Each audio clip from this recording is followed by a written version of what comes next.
Hi అండి. దయచేసి ఈ వీడియోని ఎవరు స్కిప్ చేయొద్దు. ఇది మన భావితరాలకు సంబంధించిన ఒక చిన్న మెసేజ్ లాంటిది.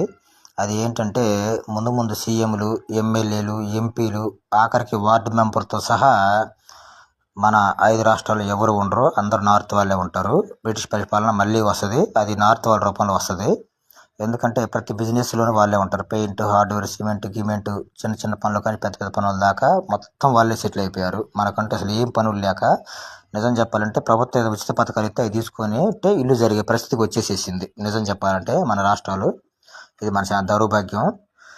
సో మన 5 రాష్ట్రాల సీఎంలు ఇన్ని కోట్ల మందికి పని చూపిస్తున్నారు. అనాది నుంచి కూడా నార్త్ వాళ్ళే మనకు ప్రధానులు. మరి వాళ్ళు ఏం పొడిచి అర్థం కాదు. మళ్ళీ వాళ్ళు వస్తే పిచ్చుకుక్కలు వినట్టు పోతుంటారు మన వాళ్ళు.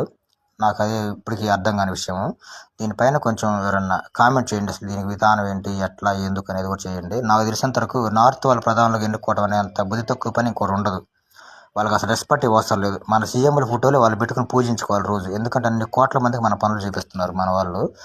సో ఇప్పుడు మన వాళ్ళకి పనులు లేకుండా పోతున్నాయి. ఎందుకంటే మన వాళ్ళకి పనులు ఉన్నప్పుడు అందరు బాగుంటారు, రూపాయి రొటేషన్ అవుతూ ఉంటున్నప్పుడు మన వాళ్ళు ఏదైనా చేసి ముందుకు వస్తారు.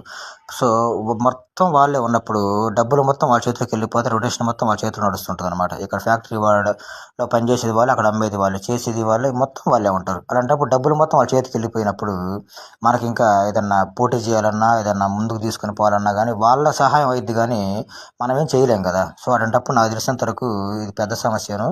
ఇంకొక 20 సంవత్సరాల తర్వాత ఈ పార్టీలే ఉండవు, అన్ని నార్త్ పార్టీలే ఉంటాయి. వాళ్ళే ఎమ్మెల్యేలు, ఎంపీలు మొత్తం వాళ్ళ వార్డు మెంబర్లు సహా వాళ్ళే ఉంటారు. ఖచ్చితంగా ఇది నేను చెప్తున్నాను.